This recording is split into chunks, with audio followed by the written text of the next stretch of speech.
So our first DLC offering is called First Strike. It releases February 1st. It has 5 new levels in it, 4 brand new multiplayer maps, as well as a zombie level called Ascension.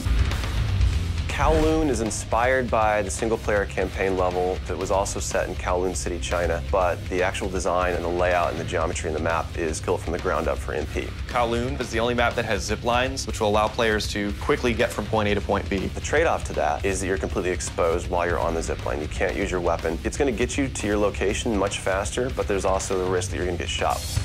Discovery is an Antarctic research station that was a German outpost left over from World War II. The two sides of the map are divided by a deep chasm. You're always kind of fighting for control over that crossover from one side of the map to the other. My tips for Discovery is really just learning the layout of the map, understanding how that chasm can impact the flow of the gameplay, and always being conscious of the exposure that you have to long-range weapons. You might be on a snow bridge and somebody throws a grenade, which collapses the floor around you. Our large map is Berlin Wall. This focuses on the checkpoint Charlie area of Berlin. It puts you fighting on the two different sides of the wall. So you've got East Berlin versus West Berlin kind of thing going. Berlin Wall has certain attributes about it that if you use it right, you're going to have the competitive edge over your opponents. It has a lot of very long view distances. It's a really great map for snipers. There's some good high points, some good elevation there. And one of the unique aspects about Berlin Wall is that there's the no man's land in the middle. You can take the risk of going through no man's land to get a faster route, but there's a good chance you're going to get mowed down by the auto turrets.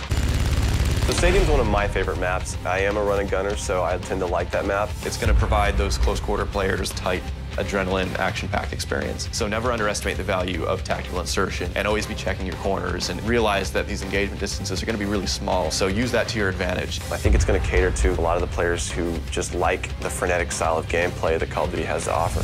One of the big agendas with this map pack is we wanted to listen to the feedback that people have been giving about all the maps they've been playing with the release of the game. They want more verticality, more sniper opportunities. They really love the interactivity that we did. These are components that we wanted to bring back in a pretty big way in the first DLC offering. First Strike is going to be available February 1st for 1,200 Microsoft points, and it'll be available on Xbox 360 first.